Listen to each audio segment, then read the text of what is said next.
Bom dia! Desde já eu agradeço a presença de todos e todas.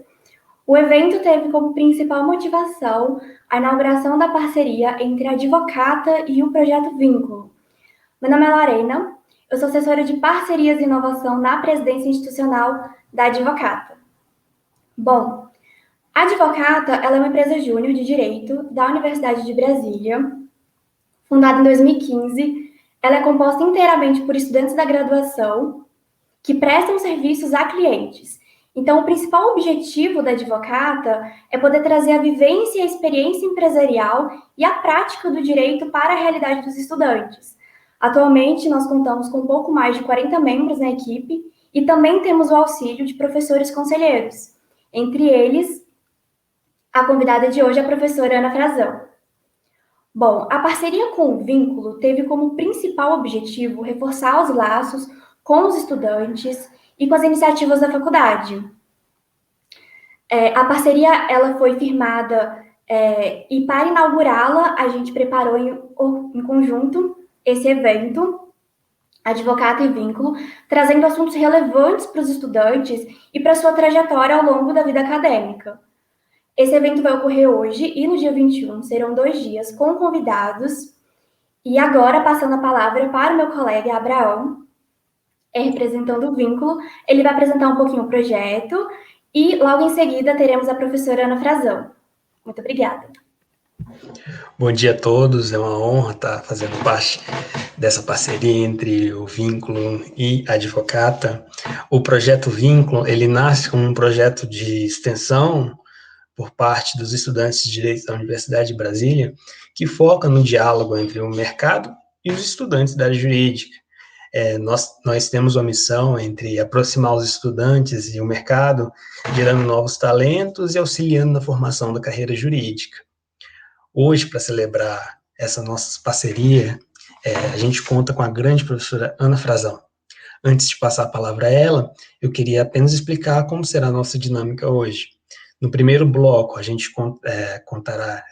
nós teremos uma pequena explicação do professor Ana Frazão, perguntas elaboradas pela Advocata e pelo Projeto Vínculo, e no nosso segundo bloco nós teremos perguntas feitas por vocês. Eu passo a palavra agora para a nossa professora. Antes de passar a palavra para a nossa professora, eu preciso apresentar ela. Ela é a sócia fundadora do escritório Ana Frazão Advogados. Ela é ex-conselheira do Conselho Administrativo de Defesa Econômica, a primeira vice-presidente da Associação do Congresso Brasileiro de Direito Comercial, diretora regional do IBD Civil do Centro-Oeste, professora de Direito Civil, Comercial e Econômico nos cursos de graduação e pós-graduação da Universidade de Brasília, presidente da Comissão de Direito Econômico na Ordem dos Advogados do Brasil, mestre em Direito e Estado pela Universidade de Brasília e doutora em Direito Empresarial pela Pontifícia Universidade Católica de São Paulo. Agora sim, eu passo a palavra para a professora Ana Frazão. Muito obrigada, Abraão. Queria começar cumprimentando especialmente você e a Lorena, mandando um abraço para todos aqueles que estão nos ouvindo, parabenizando também tanto a Advocata como também o Vínculo por essas iniciativas. Vocês não têm ideia como eu, como professora, fico feliz e orgulhosa de ver vocês, alunos, já tão engajados em projetos tão interessantes e que eu acho que são tão ricos. Eu sempre digo, não tenham dúvidas que o aprendizado que vocês têm na graduação, ele não é e não pode ser reduzido à sala de aula, e talvez a sala de aula seja até um aspecto menor de um processo que é muito mais amplo, que envolve convívio, interação com colegas, com professores, com profissionais fora desse espaço de sala de aula, e que, claro, possa criar esse diálogo também com a sala de aula. Então, é muito interessante que esses dois projetos agora estejam unidos, porque eles têm muitos aspectos em comum, e, na minha opinião, realmente eles contribuem demais para a formação dos alunos. Então, parabéns por essas iniciativas. E acho que vocês também foram muito felizes com a escolha desse tema. Eu fico feliz também de poder participar, dar um pouco também do meu depoimento e da minha experiência pessoal a respeito desse assunto. E de fato, estou aqui para enaltecer realmente a importância da pesquisa acadêmica, não só do ponto de vista do engrandecimento e da satisfação pessoal, porque isso é um ponto que já justificaria por si só todos os investimentos na pesquisa, mas também porque cada vez mais a gente vem percebendo uma interação maior entre a pesquisa acadêmica e o mercado, uma valorização maior por parte do mercado também dessa pesquisa. E, recentemente, as coisas têm mudado muito. Para vocês terem uma ideia, quando eu me formei, ainda na década de 90, sobravam vagas no nosso mestrado aqui da Universidade de Brasília. Às vezes os professores cruzavam com a gente e falavam, gente, por favor, vamos fazer seleção. Então vejam o quanto realmente o cenário se modificou. Hoje a gente tem um programa super disputado, que não dá para quem quer, porque a situação se inverteu. Hoje são muitos interessados para poucas vagas. E o que isso revela? Isso revela, na verdade, muitas coisas. Isso revela que antes havia um pensamento que via a pesquisa acadêmica como uma coisa totalmente separada, apartada da vida profissional, como uma coisa que não poderia contribuir diretamente para essa vida profissional. Era quase como se houvesse uma segmentação. Uma coisa é o pesquisador, outra coisa é o jurista. E o jurista, inclusive, não precisa da pesquisa. E vejam que, de certa forma, isso era até um paradoxo, né? Porque mesmo quando a gente avalia a trajetória de juristas clássicos, né, no sentido mais assim tradicional, a gente percebe que normalmente um bom jurista, ele é muito mais do que um jurista. Ele é um pensador, ele é um intelectual, ele é uma pessoa que tem uma base de reflexão e conhecimento que vai muito além do direito. Pontes de Miranda já dizia, quem sabe apenas direito, nem direito sabe. E o direito, na verdade, é essa área do saber que nos provoca o tempo inteiro a pensar, a refletir e a dialogar com outras áreas. Se é um advogado que vai, por exemplo, para a área de biomedicina, certamente ele vai ter que entender de muitos conhecimentos dessa área de biomedicina. Hoje que estamos falando de inteligência artificial e tecnologia, a mesma coisa. Então, a cada área do direito, esses diálogos e essa troca de conhecimento se torna mais importante. E um outro ponto também que é fundamental é a gente perceber que isso altera a própria ideia do que é a formação do jurista.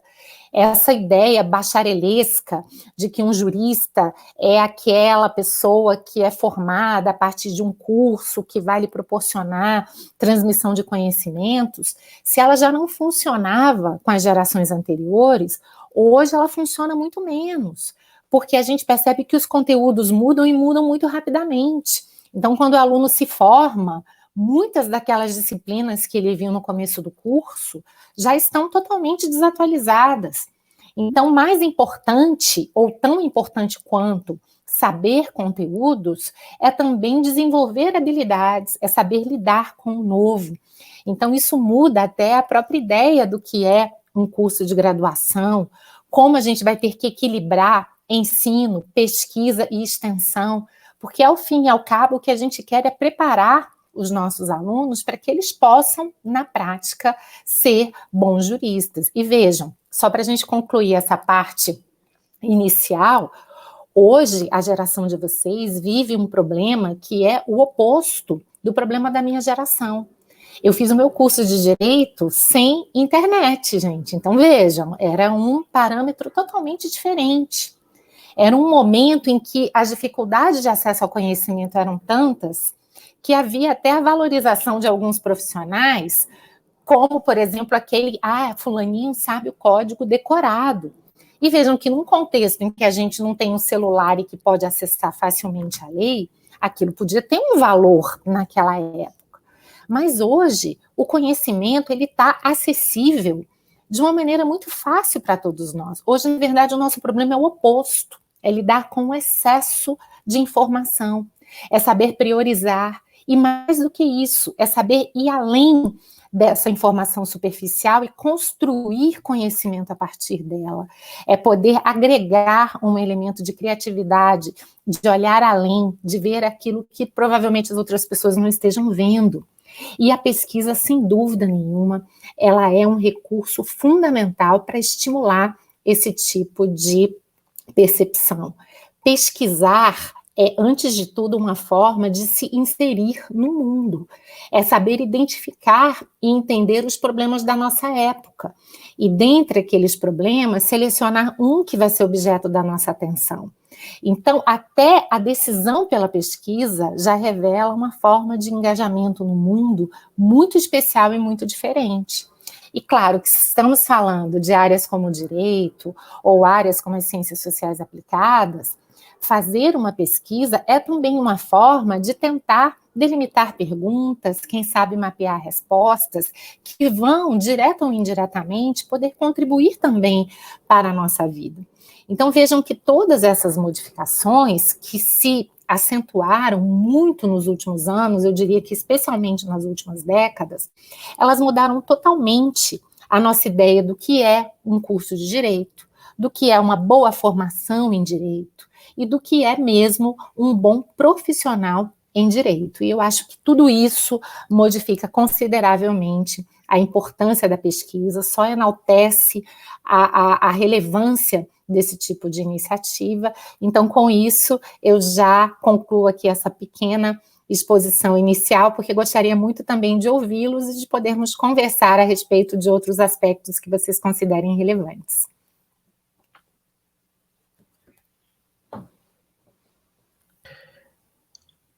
Professora, é sempre muito bom ouvi-la. A senhora tem uma mixagem de conhecimento, de experiência, é muito, muito bom ouvi-la, de verdade.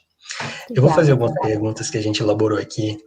A primeira seria: você acredita que o universitário que realiza pesquisas acadêmicas chama mais atenção do mercado de trabalho? Por quê? Seja esse universitário, um estagiário de direito, um advogado, um assistente jurídico. Eu não tenho a menor dúvida disso, Abraão, e é muito fruto desse processo que eu acabei de mencionar para vocês, né? Então, na minha geração ainda, pesquisa acadêmica era vista como algo, de certa forma, ou desnecessário, ou que eventualmente seria até oposto a uma atividade profissional, né? Alguns até entendiam, olha, isso é uma perda de tempo, ao invés de você estar aqui estudando e investindo nos aspectos concretos da sua profissão, você está pesquisando, como se a pesquisa em direito fosse algo meramente diletante e totalmente apartado das preocupações práticas. Hoje a gente já verifica um cenário muito diferente. Hoje a gente já percebe que o mercado, sim, valoriza a pesquisa, que o mercado, sim, valoriza e, em muitos casos, requer até titulação acadêmica, o que tem um lado bom, mas também tem até um lado ruim, de gerar uma espécie de massificação, né, da pós-graduação, né, no sentido estrito, e de, principalmente, muitas vezes, gerar uma demanda por parte de pessoas que querem, muitas vezes, fazer uma pós-graduação, não propriamente porque tem interesse na pesquisa ou querem desenvolver as habilidades relacionadas, mas porque muitas vezes querem lá o título para colocar no currículo, o que já mostra que claramente o mercado, ele valoriza esse tipo de coisa. Mas o que eu acho fundamental aí é que, para além das questões formais, hoje, como eu disse para vocês, cada vez mais o acesso à informação, ele é muito fácil. Há várias profissões jurídicas, e eu digo, pelo menos aquelas que normalmente são as mais valorizadas, então vamos imaginar advocacia, magistratura, carreiras de Ministério Público, várias delas hoje, uma parte considerável, a rigor, já pode ser feita por sistemas de inteligência artificial. Então, aquela ideia, né, do profissional do direito que está simplesmente reproduzindo o que já existe, né, tentando adaptar modelos, olha, eu olho para o passado para tentar replicar o futuro, eu tenho muitas dúvidas sobre em que medida isso vai permanecer. Então, o que a gente percebe hoje é que o mercado quer profissionais que possam dar uma contribuição original, ver um problema de uma maneira diferente, até porque o direito está lidando a todo momento com questões absolutamente diferentes, que não têm respostas prontas na lei. Aliás, o mundo atual, o descompasso entre a legislação e os fatos é cada vez maior. Se o legislador já não conseguia dar conta disso, imaginem hoje. A própria técnica legislativa muda. Então, vocês, muitos dos quais foram meus alunos em Teoria Geral do Direito Privado, o que é uma cláusula geral? É uma norma aberta que não diz qual é a solução do caso concreto. Essa solução vai ser construída no caso concreto. Então, vejam que isso vai exigindo muito mais dos juristas em termos de habilidade. Então, eu acho que o mercado valoriza demais essa pesquisa. É um dado objetivo, em primeiro lugar, né? Fazer pesquisa objetivamente já é um dado que mostra que aquela pessoa, ela investiu no seu processo de formação, ela se dedicou, ela pelo menos procurou desenvolver essas habilidades. O resultado da pesquisa, que é publicado, também é um atestado público também da competência daquela pessoa, partindo da premissa, claro, de que essa pesquisa vai ser uma pesquisa de qualidade. Então, uma coisa é olhar um currículo. Eu estou olhando uma fotografia completamente estática da trajetória de uma pessoa e aquilo nem sempre vai revelar exatamente quem ela é. Outra coisa é eu ler um artigo científico. Isso revela muito do que é a pessoa. Quais são as preocupações dela, quais são as suas tendências, que autores ela pesquisou, qual é a qualidade do seu trabalho, qual é o grau de qualidade, de excelência da sua escrita, porque, afinal de contas, a comunicação para nós é também uma ferramenta de trabalho. Então, percebam que os resultados dessa pesquisa não deixam de ser também cartões de visita e formas muito interessantes para que as pessoas possam conhecer quem nós somos, né? Então, eu sempre brinco, a gente se exterioriza muito a partir dos frutos do nosso trabalho. A pesquisa revela muito também do que nós somos.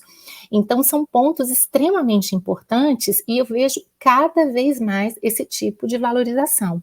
Eu fico muito feliz ao ver, às vezes, alunos nossos que concluem um curso de graduação com vários artigos já publicados, com prêmios, às vezes, né, com revistas que são revistas altamente conceituadas. Muitas vezes, aquele caminho já facilita bastante, por exemplo, numa seleção de mestrado, que vai facilitar também, por sua vez, uma superveniente seleção de doutorado. E, obviamente, que as oportunidades, principalmente no mercado privado, elas vão se abrindo a partir do ponto em que a gente percebe esse esforço do aluno, no caso do pesquisador, e que ele pode mostrar o resultado também desse esforço a partir das suas pesquisas já publicadas. Então, não tenho a menor dúvida disso, Abraão, e acho que esse é um processo irreversível, né? Então, e uma última observação, no direito hoje, nós estamos sofrendo um processo de massificação completa da profissão, um número enorme de profissionais, então cada vez mais é importante também haver uma diferenciação. Então, até a área da pesquisa pode ser uma excelente forma de catapultar um profissional. Às vezes, aquele profissional que tem a habilidade de achar um nicho novo, um assunto em relação ao qual as pessoas ainda não estão prestando atenção e dar uma contribuição original é importante, às vezes aquilo por si só abre uma trilha profissional fantástica. Então, há muitos aspectos para a gente falar da importância da pesquisa, mas partindo realmente dessa premissa incontroversa de que ela é importante sim, e o mercado hoje, felizmente, valoriza sim a pesquisa de boa qualidade, é claro. Ótima exposição, professora. Agora, seguindo aqui nas perguntas, onde, no dia a dia da carreira de um advogado, a pesquisa acadêmica se mostra relevante? Em que ponto elas se tangenciam? Essa é uma pergunta delicada, Lorena, porque também vai depender muito da forma de atuação de cada advogado, né? E hoje a gente pode dizer, bom, se eu trabalho com demandas de massa, o que eu mesma disse para vocês, né? Provavelmente uma função que a tendência a passar por um processo de automação, se não completo, mas pelo menos em grande parte é expressiva, então provavelmente nessa situação eu não vá precisar muito da pesquisa, embora mesmo demandas de massa, às vezes, exigem soluções inovadoras. Muitas vezes há um encaminhamento equivocado por parte da jurisprudência e, às vezes, é um pesquisador que tem uma reflexão mais atenta sobre aquele problema que vai poder, às vezes, até propor, por exemplo, uma mudança de jurisprudência. Agora, o que a gente tem visto é que, nas áreas mais delicadas, por exemplo, da advocacia, áreas que envolvem ainda problemas novos, sobre temas multidisciplinares, então agora nós estamos lidando com questões de bioética, inteligência artificial, LGPD, né, a Lei Geral de Proteção de Dados, e tantas outras discussões, diante de várias questões, não há soluções prontas. Então, obviamente que o profissional que está acostumado já a fazer pesquisa, ele tem uma vantagem natural. É como se a gente fosse adaptar um raciocínio econômico de economia de escala e de escopo. Ou seja, como ele já está estudando, ele já tem uma visão mais geral daqueles assuntos, ele já está há muito tempo com seus canais abertos para reflexão em torno daquele problema. Quando ele recebe um caso concreto, obviamente que ele já tem um diferencial muito maior do que aquela pessoa completamente crua e que não se condicionou a estar sempre pensando ou engajado, né, num projeto de pesquisa. E isso é muito interessante, além de tudo, porque hoje acabou aquela cisão entre que havia até a minha geração, pelo menos. A gente tinha um pouco aquela ideia de que, bom, eu tenho a graduação, que é um momento em que eu invisto na minha formação. E depois eu tenho o exercício profissional. Hoje a gente sabe que isso acabou, o profissional precisa estar sempre atualizado. Então o processo de formação, de certa forma, se tornou contínuo. A vantagem da pesquisa é que você tem um excelente instrumento e um excelente pretexto para assegurar, tanto do ponto de vista individual, como também do ponto de vista coletivo. Depois, se vocês quiserem, a gente pode falar sobre isso, que eu acho um ponto muito legal, a dimensão coletiva da pesquisa. Mas então esse profissional, ele já tem o estímulo e os recursos para investir nesse seu processo de formação contínuo. O que aquele profissional que não está engajado em projetos de pesquisa não tem. Claro que ele pode tentar suprir isso por outras maneiras, estar fazendo vários cursos de atualização, que não necessariamente estarão baseados na realização de uma pesquisa mais qualificada, mas esses pontos são realmente muito importantes, principalmente para a geração de vocês. É importante vocês terem em mente que, com ou sem pesquisa, vocês terão que encontrar um mecanismo que possibilite que o processo de formação de vocês seja constante. Se vocês farão esse percurso sozinho ou coletivamente, se vocês farão esse percurso por meio de um projeto de pesquisa, o que eu acho muito interessante, ou não, me parece que aí são decisões individuais que vão depender, é claro, das perspectivas de cada um, das habilidades de cada um. Mas uma coisa é certa, não entrem nessa falsa ilusão de que, concluído o curso, a gente entra no mercado de trabalho e está tudo resolvido. Não, isso não funciona. Só para vocês terem uma ideia, minha disciplina da pós, que eu oferto uma vez por ano, eu tenho um trabalho enorme para atualizá-la de ano para ano. Tamanha é a quantidade de informação e de mudanças que acontecem. Às vezes eu tenho vontade, como os meus primeiros alunos são muito antigos, né? Eu entrei na pós em 2009, então estamos falando aí de 12 anos, falar assim, gente, recall urgente, mudou tudo. Quem teve essa matéria comigo há 10 anos, assim, praticamente vai ter que refazer, né? Então, se a gente consegue verificar essa mudança de ano para ano, imagine, então, 5 anos, 10 anos. Então, isso é uma coisa que eu acredito que vocês precisam ter no cenário. E me parece que, dentre as opções para assegurar esse projeto contínuo de formação, a pesquisa é uma opção excelente, porque ela assegura essa atualização e, além de tudo, ela proporciona um enriquecimento pessoal que é muito bom. Muito obrigado, professora Ana Frazão. De fato, realmente, quem imaginava há 10 anos atrás inteligência artificial, LGPD, criptomoeda, blockchain.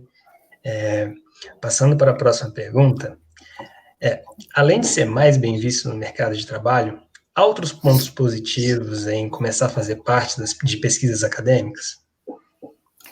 Eu acho que há vários pontos positivos, né? Em primeiro lugar, porque eu admiro muito o percurso individual daquelas pessoas que são super disciplinadas e que dizem, olha, todo dia eu separo 1 a 2 horas para estudar. Puxa, legal, muito bom que você consiga fazer isso.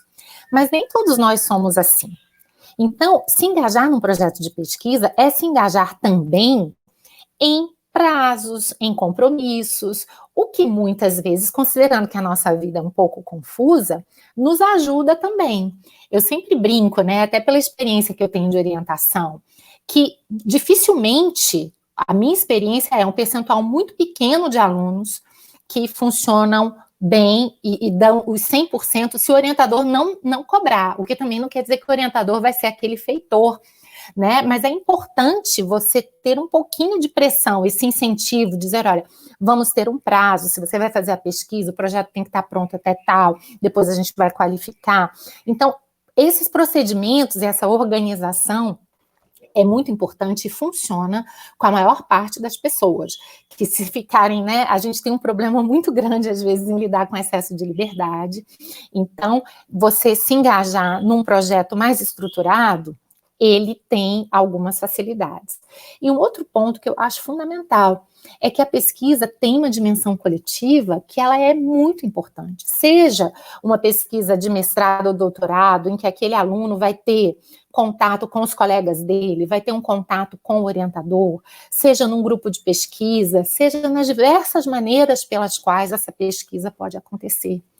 Porque uma coisa é certa, a união faz a força, é muito bom, principalmente quando estamos falando de problemas complexos, termos contato com pessoas diferentes, que têm pensamentos que possam, inclusive, ser contrários ao nosso.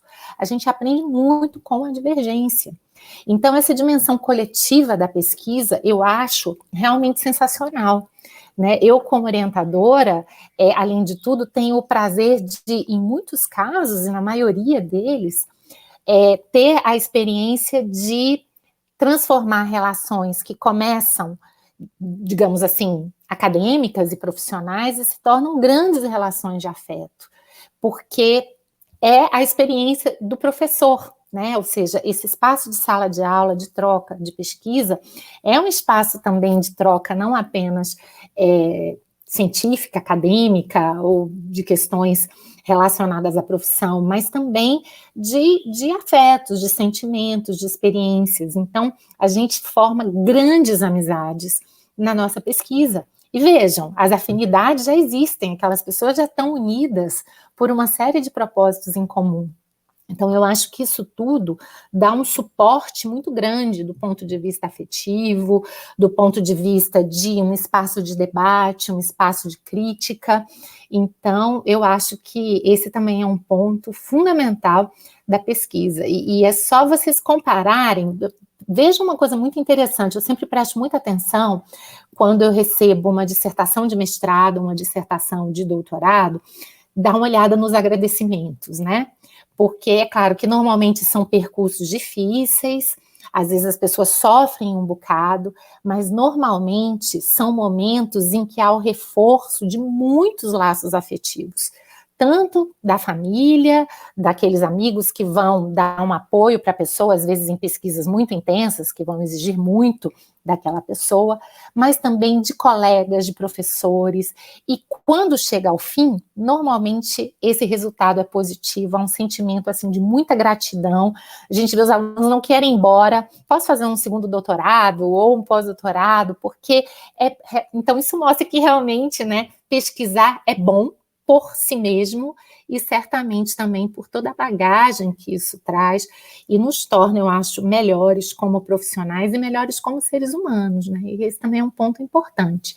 Eu acho que uma faculdade de Direito, eu sempre digo isso, quando eu ouço essa coisa de operador jurídico, eu fico assim desesperada, porque parece que a gente está querendo formar autômatos, e eu digo, eu não quero formar operadores jurídicos, eu quero que os meus alunos sejam grandes juristas, né, pessoas que estejam à frente do seu tempo, que possam muito mais do que ser técnicos em direito, mas de entender os problemas da sociedade, da política e da economia do seu tempo, que saibam se posicionar, que saibam ocupar os seus espaços nos debates públicos, e obviamente que a pesquisa ajuda muito nesse processo de formação. Então, acho que seria isso, gente, mas vindo realmente, né, de uma pessoa que é muito empolgada com a pesquisa e que eu acho que posso falar um pouco disso, porque tenho também uma vida profissional, então, de alguma maneira, sou um exemplo de que isso é possível de ser feito, com alguns cuidados, com alguns sacrifícios, nem sempre vai ser fácil conciliar, mas, ao mesmo tempo, é possível, e os frutos dessa tentativa de conciliação são muito ricos. Obrigada, professora. Realmente acredito que pensar a pesquisa além ali da área técnica e chegar nessa área mais afetiva, formar laços, é realmente algo que possa agregar muito mais, né? E a pesquisa ela pode estar proporcionando isso. Então, ela agrega mais do que conhecimento, agrega laços afetivos, amizades. Foi muito bom mesmo. Bom, agora eu vou passar para a última pergunta, antes de irmos para os comentários, que a gente já viu aqui. Já tem bastante pessoas que fizeram alguns comentários. Podem comentando mesmo, gente. Bom, o que é essencial para o estudante de direito recém-ingresso em um escritório de advocacia ou órgão público saber em relação à pesquisa acadêmica? Eu acho que, nesse ponto, até onde eu saiba, os centros acadêmicos hoje, eles têm feito um trabalho muito interessante, né, de disseminação de alternativas para os estudantes. Na minha época não tinha nada disso, viu, gente? Era meio que cada um por si, e ninguém sabia direito do que estava acontecendo, mas eu acho que hoje, com a internet e com tantas facilidades, vejam, hoje a gente tem a possibilidade de, por meio do nosso evento, chegar a todos os pontos do Brasil, a todos os alunos que eventualmente têm dúvidas sobre pesquisa e que podem acessar e, de certa forma, tentar saciar algumas das suas curiosidades a partir dessa nossa conversa. Então, eu acho muito importante tentar entender a dinâmica da sua própria faculdade.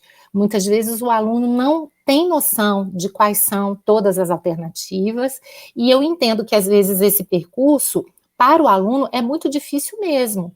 Talvez vocês, até como estão à frente desses projetos, sintam um pouco essa necessidade de como é importante, às vezes, chegar para o aluno, apresentar vocês, mostrar qual é o projeto, por que é importante que eles se engajem, na verdade.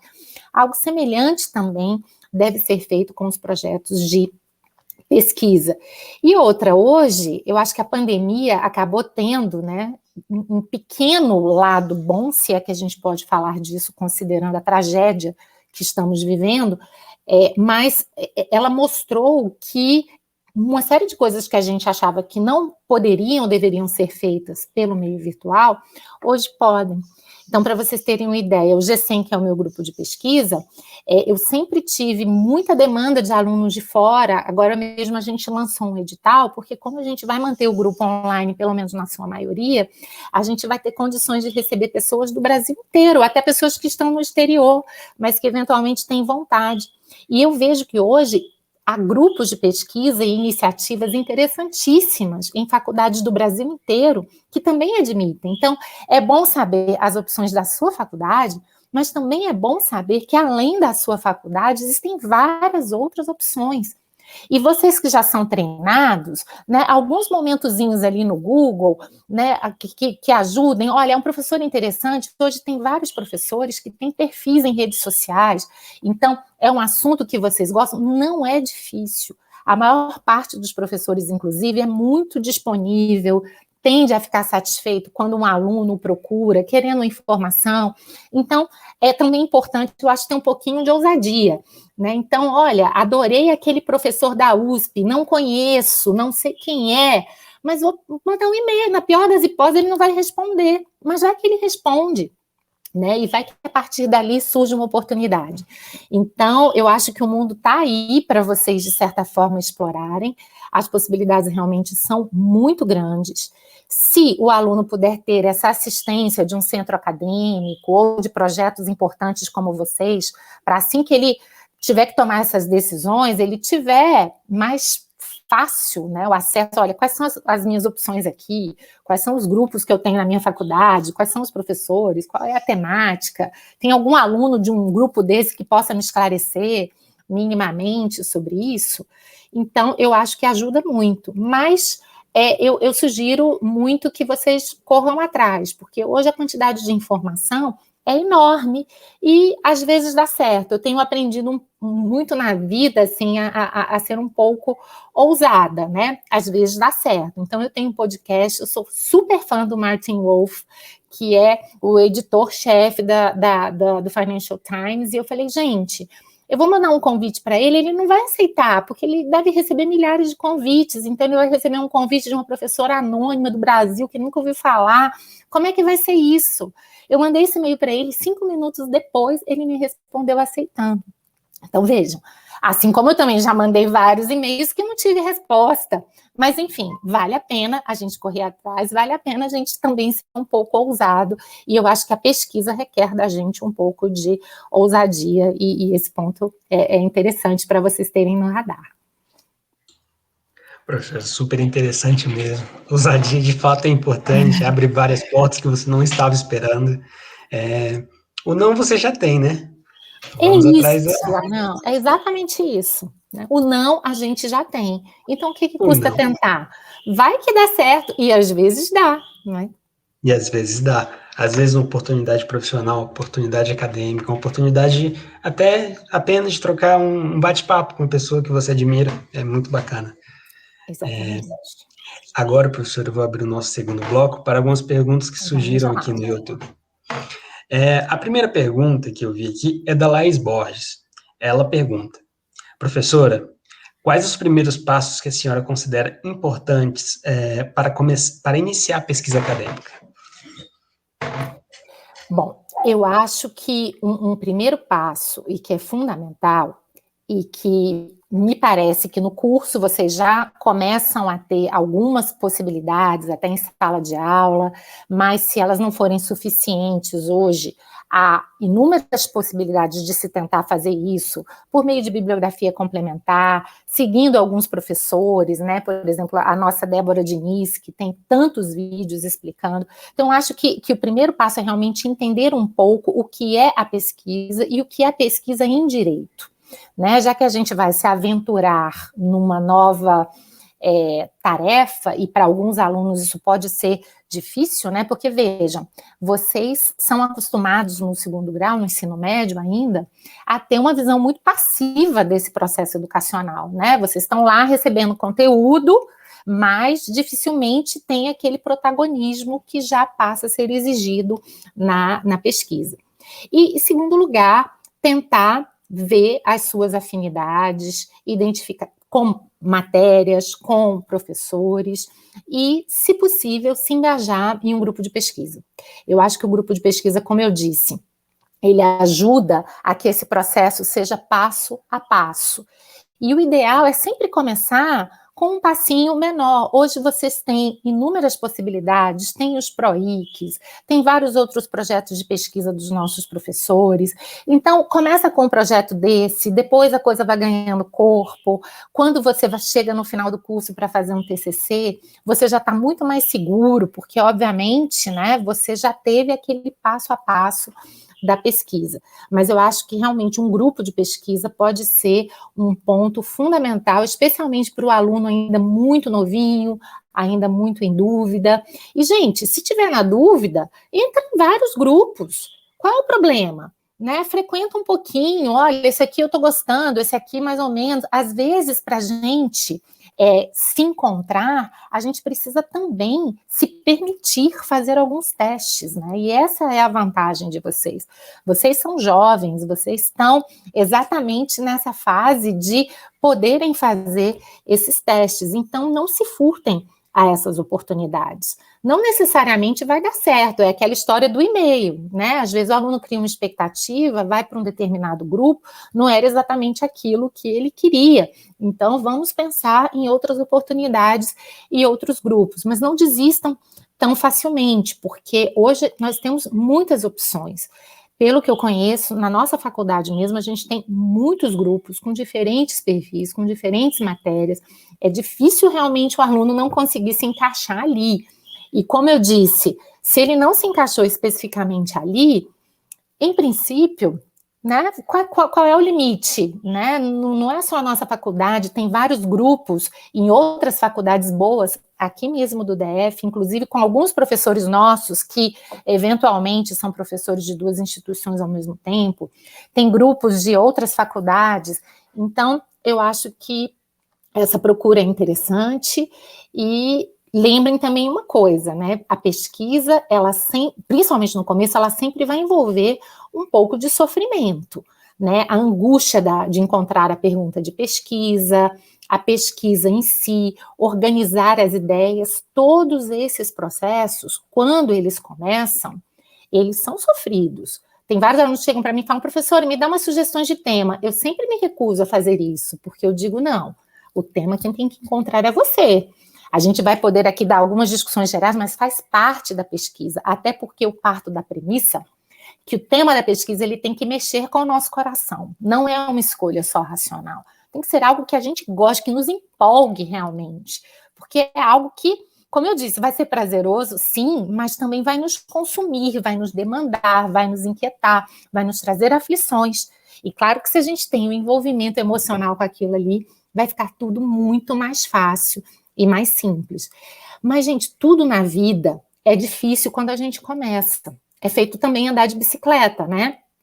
Até a gente tornar aquilo mecânico, muitos de nós, eu digo pelo meu exemplo, eu sou da época da bicicleta de rodinha, depois vai ali, né, a gente bambeando. Então, a pesquisa é a mesma coisa.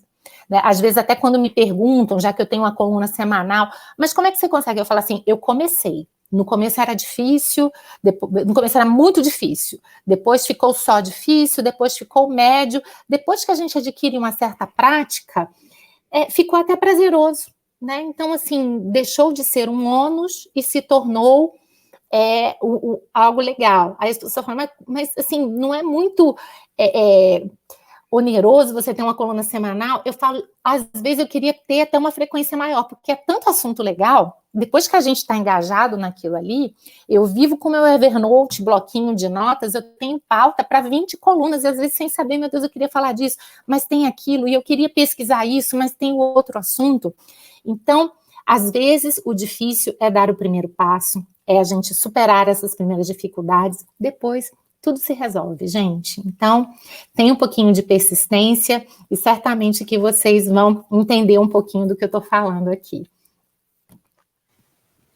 Sim, professora, eu acredito que os grupos de pesquisa, eles sejam até um auxílio para além das matérias, para que você encontre ali qual a área que você tem mais afinidade. Então, realmente, se jogar nos grupos, diferentes grupos, caso não tenha, assim, por experiência própria, eu mesma não tenho uma área bem definida, então eu sempre tento ir em diversos lados para ir descobrindo, né, e se encontrando na universidade, que é o lugar de você se encontrar. E, Lorena, ótimo você ter falado isso, porque, além de tudo, o que a gente tem visto atualmente? Os nossos maiores problemas hoje são multi- e transdisciplinares. Então, aquela ideia, né, também de um profissional que só sabe uma especialidade, ela está se tornando cada vez mais difícil, porque os temas necessariamente estão nos levando a esses diálogos, né? Então, é muito interessante, às vezes, fazer isso, não necessariamente só para optar por um grupo em relação ao outro, mas às vezes até para dizer, olha, esses dois grupos são tão complementares, será que eu não consigo eventualmente conciliar a minha participação nesses dois grupos e certamente otimizar ainda mais o resultado da minha pesquisa? É um ponto também para vocês terem no radar. Sim, pois é.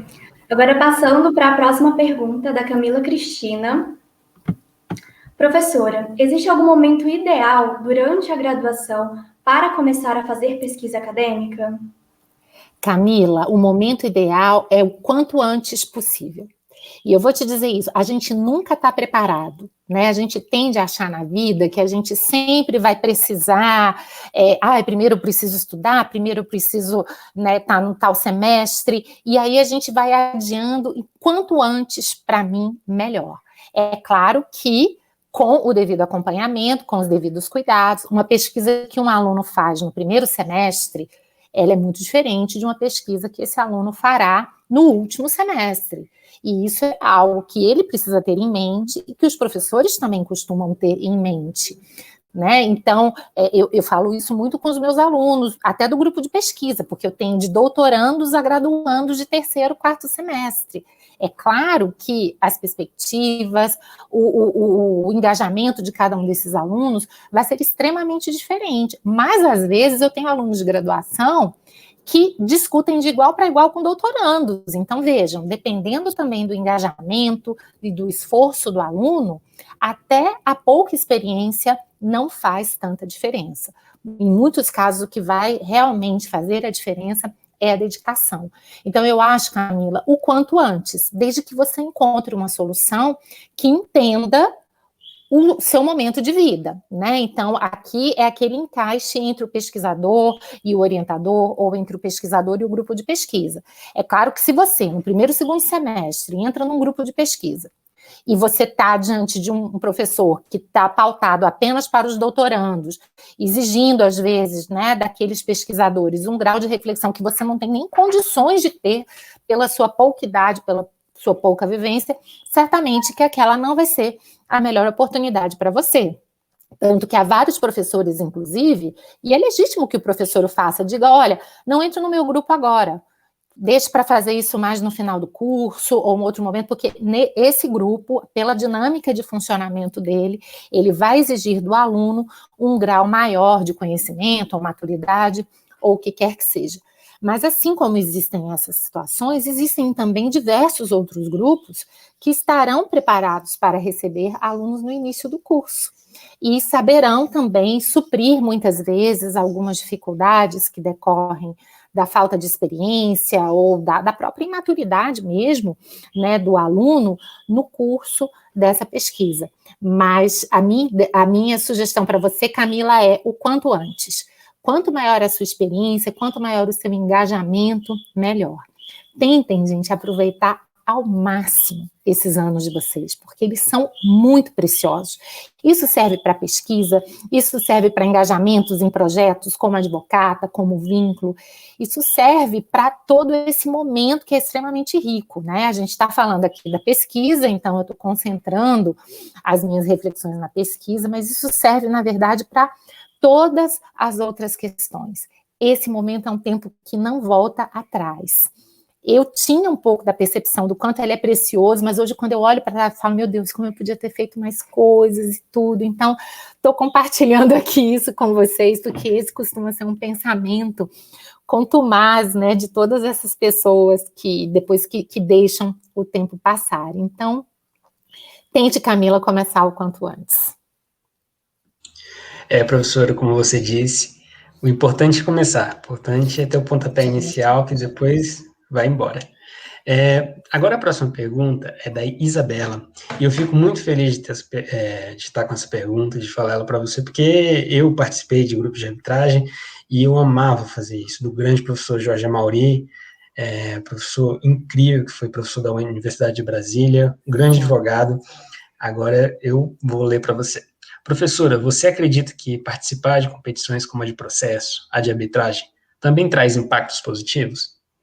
Super, Isabela, super. Vejam, a gente está partindo da premissa de que nessa oportunidade, a finalidade principal desse curso para vocês não é transmissão de conteúdos, é desenvolvimento de habilidades.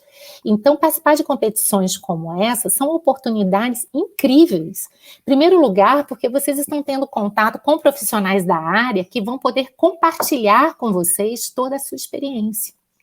Em segundo lugar, porque projetos como esse, eles direcionam o atendimento, por assim dizer, eles possibilitam um vínculo muito pessoal, seja entre, vamos imaginar, o treinador da equipe de arbitragem, assim como existe do líder do grupo de pesquisa. Vejam a nossa situação como professores de graduação. Às vezes nós temos turmas com 70 alunos. Por mais que queiramos, a gente não tem como dar uma atenção individualizada para cada um deles. É muito diferente quando a gente tem iniciativa, seja de um grupo de pesquisa, seja de competições como essa que a Isabela também mencionou, em que a gente tem um grupo menor, que possibilita uma interação muito mais aprofundada e mais personalizada, seja por parte dos professores ou dos profissionais que estão à frente, seja mesmo entre os colegas. Então, esses momentos são fundamentais e, nesse caso, inclusive, nem se fala. Grandes escritórios e mesmo câmaras de arbitragem valorizam demais esse tipo de experiência, né? Especialmente quando as equipes conseguem realmente ser bem posicionadas nessas competições. Então, ter isso no currículo para um aluno, por exemplo, que vai querer se dedicar à arbitragem na sua carreira profissional, seja como advogado, seja como árbitro, ou para um aluno que quer advogar no contencioso e participou, por exemplo, de uma competição de processo, é algo extremamente bem visto. Não tem um processo de seleção que eu vejo que não valorize demais esse protagonismo dos estudantes, e a participação nessas competições é vista realmente de uma maneira muito especial pelo mercado. Tá? Agora, independentemente disso, eu acho que isso traz um engrandecimento enorme para o aluno. Vocês já imaginaram que é você formar e você cair direto ali, num caso real, com toda a responsabilidade, enquanto que o aluno que de repente participou dessas competições, quando chegar a vida real para ele, aquilo já é tão natural, ele aproveitou aquele tempo para já ir lapidando as suas habilidades, né, gente? E isso é muito importante, porque, de fato, tem algumas habilidades que elas são muito naturais, e a gente percebe claramente as vocações e as inclinações de cada aluno, né? Eu não sei se vocês sabem, eu trabalho com julgamentos simulados, né? Pelo menos quando a gente tinha aula presencial, que não deixava de ser um pouco essa ideia. E tinha alguns alunos que, quando eles aparecem para falar, você fala assim, não, vem cá, eu tenho que acreditar em reencarnação, você só pode ter sido, né? Você faz isso há muito tempo, eu não acredito que você tem 18, 19 anos, e você está me fazendo uma sustentação oral dessa. Mas mesmo esses alunos podem, às vezes, melhorar em diversos aspectos. E outra coisa, nem todos nós temos os mesmos talentos. Então, às vezes, as pessoas têm talentos diversos e vão se utilizar dessas oportunidades exatamente para lapidar talentos que elas não têm. Então, eu acho um ponto muito interessante. Às vezes a pessoa fala assim, mas eu não gosto muito de falar em público, então exatamente por isso eu não vou para a competição de arbitragem. Eu vou fazer uma outra coisa. Não. Às vezes o raciocínio tem que ser contrário. É exatamente porque você não se sente tão à vontade, ou você acha que você não é tão habilidoso, que você tem que ir para a competição de arbitragem. Porque aquilo vai ser extremamente desafiador para você e certamente você vai sair desse processo melhor. E lembrando que o ideal, né, é que a gente tente, no curso de Direito, dentro do possível, desenvolver todas as habilidades possíveis para o exercício da nossa profissão. Então, é muito interessante que a gente tenha também essa visão estratégica, voltando um pouquinho àquele tema, né, que a gente estava falando, né, da ousadia um pouco, e de dizer, olha, eu tenho que aproveitar, porque, gente, esse é um momento para errar, para falhar, para testar, até porque a gente aprende muito com o erro, com a falha e com o teste. Então, essas oportunidades me parece que são essenciais e deveriam ser pensadas com muito cuidado, especialmente por aqueles alunos que entendem que não têm todas as habilidades para aquele tipo de projeto. Provavelmente aí é que aquele projeto seria mais necessário para aquele aluno. Sim, realmente, eu acredito que estar se desafiando na universidade é o lugar ideal. Desenvolver habilidades, então às vezes fica muito preso no que realmente, não consigo, não tenho interesse, mas vai para as competições, se desafia em novos projetos, que realmente a universidade é isso, é poder conhecer, é um mundo gigante a universidade, e poder também tirar os medos, né? Então, às vezes, tem algum medo ali que quando você vai, você consegue se desenvolver, você consegue tirar aquele medo. Exatamente. Bom, agora passando para a próxima pergunta, do Rafael Miller. Bom dia, professora Ana. Qual seria o momento ideal para começar um mestrado? É importante ter uma vivência prática da área antes?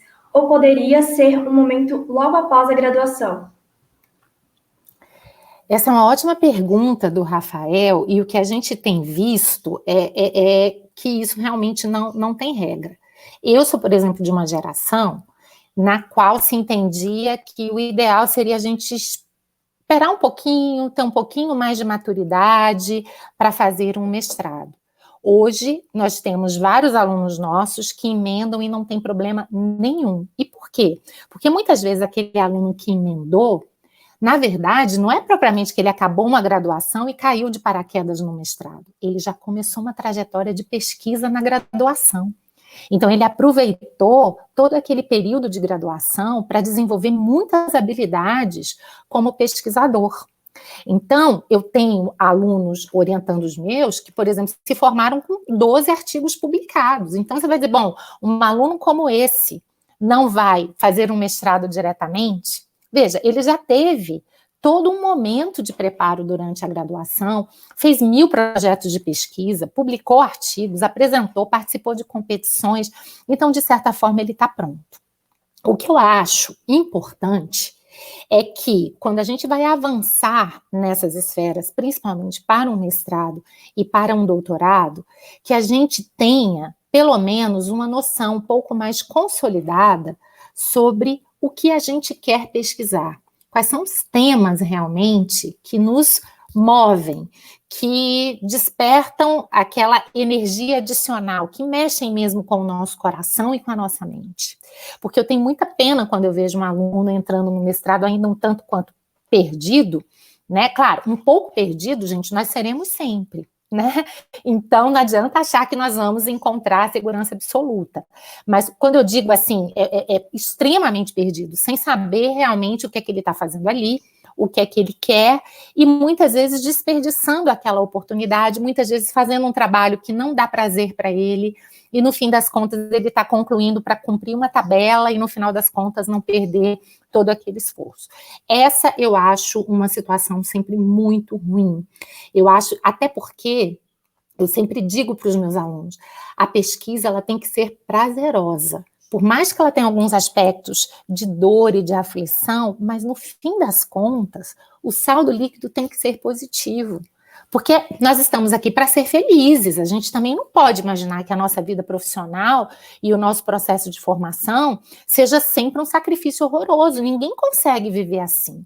E ninguém consegue dar o seu melhor assim. Então, como eu disse, eu acho que o momento ele é muito peculiar e vai depender do aluno. Se o aluno não está pronto, ele ainda não tem um tema que mexe com o seu coração, talvez seja o caso de esperar um pouco, de estudar um pouco mais, de ler. Às vezes tem alunos que eu sugiro, olha, faça uma pós-graduação, porque aí você, né, uma especialização, você vai ter uma espécie de um estado intermediário, em que você vai pesquisar, você vai ter acesso a várias disciplinas, professores, vai ter que fazer uma monografia final, ou seja, você já vai ali meio que adotando uma forma de pesquisar que vai te ajudar para um mestrado. Esse passo a passo é muito interessante. E a minha experiência pessoal, inclusive, Rafael, foi essa.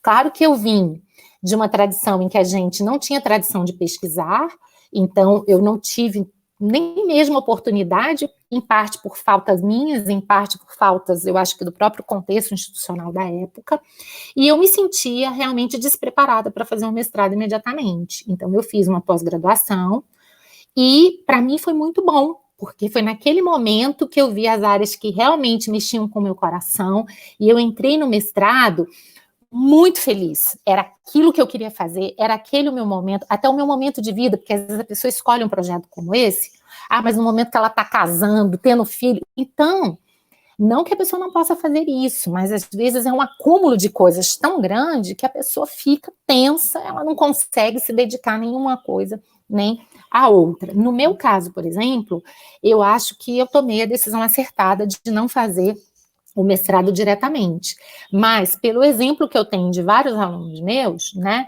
o Rafael, por exemplo, já está no meu grupo de pesquisa super engajado, se ele continuar do jeito que ele está, me parece que quando ele se formar, ele já vai ter uma bagagem de pesquisador suficiente que o possibilite fazer um mestrado diretamente, porque ele já terá aprendido uma série de habilidades de pesquisa, ele já está refletindo, ele já sabe temas que ele gosta, então não é aquela escolha, eu queria fazer um mestrado, eu não sabia exatamente, peguei o primeiro tema que vi pela frente e emplaquei ali para, no final das contas, né, ter esse título.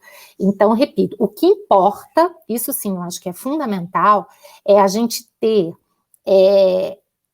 esse encontro com o tema ou com a área, é realmente ter algo que realmente nos motive de uma maneira diferenciada. E isso só vem porque também tem isso, né, gente? Aqui é a mesma estratégia da inspiração e da transpiração. Os temas bons não vão chegar para vocês magicamente. Quanto mais vocês estiverem lendo, pensando, refletindo, mais vocês estarão criando as condições para que esse encontro com o tema chegue dessa maneira apaixonante, explosiva, né, que eu acho que é a melhor maneira de iniciar uma pesquisa. Por isso que eu disse para vocês, eu tenho muita restrição quando o aluno fala, olha, professor, escolhe um tema para mim, eu falo, não, está errado. Não é o professor que escolhe, o aluno tem que ter esse trabalho inicial, que, como eu disse, envolve estudar, envolve pesquisar, envolve se engajar no mundo. Quais são as questões que hoje me inquietam, que eu acho que são importantes para o Brasil e para o mundo? Gente, o direito, ele tem um manancial sensacional de intervenção na realidade prática, né? Como a gente consegue influenciar na dinâmica social por meio do direito. Então, é só a gente se abrir para essa discussão que certamente os temas vão chegar. Então, concluindo aqui a pergunta do Rafael, pode sim ser após a graduação, mas desde que eu acho que o aluno aproveite esse tempo da graduação para adquirir essa maturidade e para ter essa oportunidade de encontrar realmente um tema de pesquisa apaixonante e que assegure que esse caminho dele vai ser um caminho muito bom. Eu digo isso para vocês, gente, porque eu aguardei um pouco, mas o meu mestrado foi um dos momentos mais prazerosos da minha vida. Acho que foi um dos momentos de maior aprendizado que eu tive na minha vida. O meu doutorado não foi tão bom quanto o mestrado, mas foi também muito bom. E eu acho que isso foi fruto também de eu ter, de certa forma, tentado fazer isso que eu estou dizendo para vocês, né? Esperar aquele tempo em que realmente eu podia fazer aquilo, a minha vida estava organizada para aquilo, e eu tinha uma motivação adicional, porque eu era realmente apaixonada pelo que eu estava fazendo, e apesar de todas as dificuldades, eu tinha um combustível extra que eu não teria se aquilo para mim fosse uma coisa meramente protocolar. Professora, você não sabe o quanto é bom ouvir você falando com tanto prazer sobre pesquisa acadêmica, sobre universidade. A gente vê em você que você trabalha de fato com o coração, né? E você expõe isso, você respondeu a pergunta do Rafael da mesma forma. De nada adianta você trabalhar em algo que não seja prazeroso, porque você não vai produzir. De fato, realmente, você tem que trabalhar em algo que você põe o seu coração naquilo que você gosta. Antes de passar para a próxima pergunta, professora, eu vou logo avisando que faltam apenas mais 2 perguntas por conta do nosso tempo. A gente já está se alongando um pouquinho. E eu peço para as pessoas que tiverem mais perguntas encaminharem para as nossas redes sociais, a da Advocata e do Projeto Vínculo, que a gente encaminha para a professora Ana Frazão. Quando ela tiver um tempinho, ela responde vocês. Tá bom? Nossa próxima pergunta é do João Pedro. Professora, bom dia, professora. Quais seriam, atualmente, as revistas de maior reconhecimento dentro do âmbito jurídico? João, essa é uma pergunta difícil, né? Porque o que acontece? Sendo muito sincera com você, hoje a gente tem essa preocupação com as famosas revistas qualis, né? Ou seja, a gente tem que estar pontuando. Esse é um problema realmente muito chato da pesquisa e que às vezes nos faz parecer burocratas atrás do cumprimento de metas. E no direito acontece uma questão interessante, há alguns que até brincam. Quanto mais qualizada for a revista, em muitos casos menos ela é lida. E quanto menos, mais ela é lida. E eu já tive algumas experiências nesse sentido, de fazer trabalhos jurídicos em revistas qualizadas, e que você fala, gente, ninguém leu, ninguém viu esse trabalho, ele passou completamente. Eu pontuei, mas não tive nenhum retorno. E às vezes de publicar trabalhos em revistas que não são bem avaliadas, e todo mundo lê. Então, dependendo da área jurídica, você terá algumas revistas que têm um grau de penetração enorme. Então, tudo vai depender do que é o reconhecimento a que você se refere. Se for o reconhecimento Qualis, ele está metrificado. Você chega lá e vê, e para todos os efeitos, publique ali, que em tese você vai ter aquele reconhecimento formal. Se a questão é um reconhecimento mais social e jurídico, aí vai depender muito da área. Muitas vezes há publicações de algumas associações de advogados famosas, revista da ASP, por exemplo, que é a Associação dos Advogados de São Paulo. Você publica uma coisa lá, é impressionante, você fica meses recebendo a repercussão do seu trabalho, a impressão que você tem, você fala, nossa, as pessoas finalmente leram um trabalho meu. Embora do ponto de vista desse reconhecimento acadêmico não exista. Então, eu acho que a grande habilidade do profissional hoje é tentar dosar um pouco essas coisas, né? Se eu te dissesse hoje o que me dá mais reconhecimento e interação com o público é a minha coluna do Jota, que, enfim, eu coloco ali no Lattes, mas que provavelmente não pontua em nada. Mas as pessoas leem. Né? Então, às vezes, você publicar no Jota, no Conjur, no Migalhas, também, quando se publica em todos esses veículos, eu falo do Jota porque eu tenho a coluna lá, mas o Conjur e o Migalhas, inclusive, são veículos até mais acessíveis, porque eles não têm o Jota tem uma limitação, né, na assinatura gratuita e etc. Esses outros não, a leitura, ela é extremamente acessível e sem qualquer tipo de limite. Então, às vezes, você publicar, né, um artigo que nem é numa revista, é num portal online, vai poder te dar um reconhecimento social, por assim dizer, muito maior do que a publicação numa revista. Então, esse é um ponto importante para vocês ficarem atentos e, muitas vezes, dosarem adequadamente, né, para aqueles que querem começar a publicar, essas duas questões. Às vezes, a minha vida é ter que fazer essa decisão, por isso que eu estou te falando, tá, João? De falar assim, esse tema vai para uma revista equalizada, que às vezes demora 2 anos para ser publicado, às vezes você fica lá séculos esperando, aí o assunto foi desatualizado, aí você fala que também é um horror, e outros que eu falo, não, eu não vou pontuar nada, mas eu sei que será lido e as pessoas me darão um retorno. E às vezes eu perco a paciência também com a revista atualizada, tá demorando demais, vou publicar, porque senão vai ficar desatualizado. Então eu prefiro ter esse retorno social, ainda que sem pontuar, do que esperar anos e todas essas burocracias. Isso aqui, de fato, é um ponto que a gente precisa pensar com muito cuidado, tem muitas críticas a esse sistema hoje de pontuação, mas como ele ainda existe, né, a gente meio que tem que dançar de acordo com a música. Então, pensem com muito, muito cuidado aí, e de fato, dependendo da área, o direito tem essa peculiaridade, né, além desse contraste entre o que é o reconhecimento acadêmico, principalmente para efeito de pontuação, e o que é o reconhecimento social, há uma distância enorme, e dependendo da área, se é direito do trabalho, você tem uma revista X, se é direito do processo, é a Y. Então, dependendo da área, você terá revistas com maior ou menor alcance. Sim, professora, muito obrigada. Retomando um pouco o ponto anterior, que eu também queria falar um pouquinho a respeito da paixão pela pesquisa, eu acho que eu poderia falar aqui em nome de todos que estão assistindo a live, que realmente vê a paixão que a senhora tem pela pesquisa, pela universidade, e a gente pode ver até pela sua disponibilidade em estar participando dos projetos, em estar sempre ajudando nos projetos na Advocata, no Vínculo. Então, acredito que já mostra o quanto a gente é muito grato. E agora, passando um pouquinho para a próxima pergunta, já estamos encerrando, do Lucas Castro. Bom dia, professora. A senhora tem alguma dica de como buscar temas inovadores para a pesquisa e não fazer mais do mesmo? Lucas, aí não tem segredo. A gente tem que estar lendo, pesquisando e atento.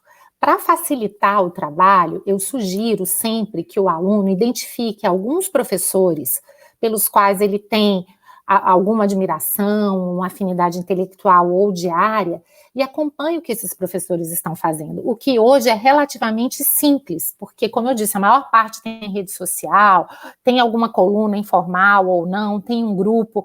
Isso é muito interessante porque o aluno vai tendo uma ideia de uma espécie de agenda setting, né? Então, eu gosto de processo.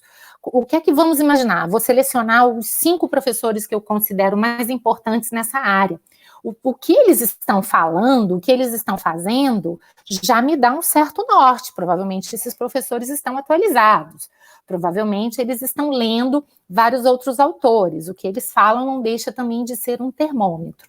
Mas é muito importante saber que, independentemente disso, esse processo, né, como você fala, de um tema inovador, ele envolve uma contribuição pessoal sua, que é muito importante. Então, por mais que, principalmente para os alunos, seja importante a gente se basear, às vezes, em alguns professores, em algumas referências, faz parte do próprio processo de maturidade intelectual você chegar num estado em que você mesmo já é capaz de pautar a discussão. Ou seja, você fala, olha, não vi ninguém falando sobre isso, mas eu acho que, de fato, essa é uma discussão importante e eu preciso. Não que isso seja muito fácil, né? Quando a gente começa a fazer isso, você fala assim, bom, ou esse negócio é muito bom, ou esse negócio é uma idiotice, talvez por isso ninguém pensou. Mas, enfim, uma coisa que também a gente precisa ter na vida, e era algo que o meu orientador de doutorado sempre falava, ele dizia, Ana, a gente não pode se levar tão a sério, porque se a gente quiser sempre buscar a perfeição, isso é uma camisa de força, isso é paralisante. Pesquisar e escrever, gente, não deixa de ser um reconhecimento da nossa vulnerabilidade, de que a gente pode errar, de que a gente pode receber crítica. Fazer uma pesquisa e expor essa pesquisa em público, publicando, por exemplo, os resultados, não deixa, e tem que ser visto também como um gesto de humildade. É saber, essa é a visão do mundo. Isso é o que eu acho que é uma contribuição. E não necessariamente será. É estar disposto a receber as críticas, é estar disposto a enfrentá-las, mudar de opinião conforme o caso, ou, inclusive, reforçar a sua convicção, dependendo da forma como a gente reage às críticas. Mas eu acho que a melhor maneira, Lucas, é estudando, trabalhando e se esforçando. Como eu disse, as boas ideias, as ideias que realmente, aquelas melhores que eu já tive, inclusive, sempre aconteceram em momentos nos quais eu estava muito focada com aquele assunto. O que também não quer dizer que essa ideia surja quando você está ali desesperado. Eu tenho uma forma de trabalhar que eu gosto muito, que eu digo, de abrir os canais. Então, eu estudo, leio, pauto algumas perguntas e deixo aquelas ideias meio girando na cabeça. Às vezes, a melhor ideia vem quando eu estou dando uma corrida, quando eu estou vendo TV, algo completamente despretensioso, mas por quê? É aquela inspiração, mas que é fruto da transpiração anterior.